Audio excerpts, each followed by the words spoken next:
In today's video, I'm going to teach you how to disable extensions and plugins in Google Chrome. Whether you're trying to streamline your browsing experience or troubleshoot an issue, managing your extensions can make a significant difference.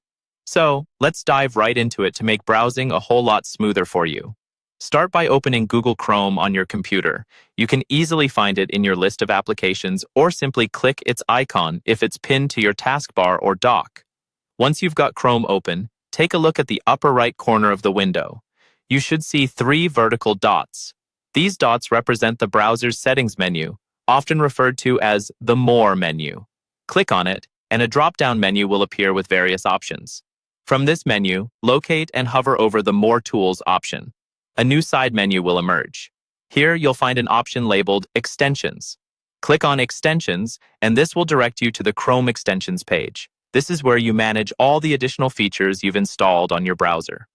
As the extensions page loads up, you'll be greeted with a list of every extension you currently have installed. For each extension, you'll notice a small toggle switch in the bottom right corner.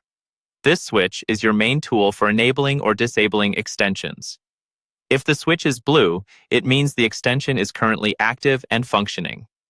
To disable an extension, simply click the toggle switch. It will turn gray, signaling that the extension has been turned off. In many cases, you may have a substantial number of extensions installed. If you're finding it difficult to scroll through the list or simply want to locate a specific one, use the search bar at the top of the extensions page.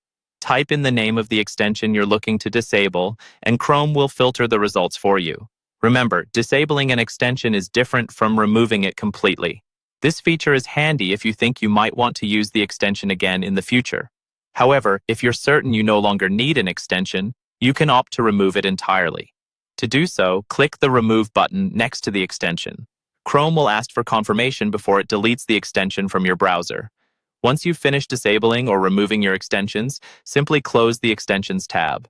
There's no need to save your settings. Chrome automatically handles that for you. And that's it. You've successfully managed your browser extensions, potentially boosting your browser's performance and security. If you found this guide helpful, don't forget to check out our other videos for more tips and tricks. Happy browsing!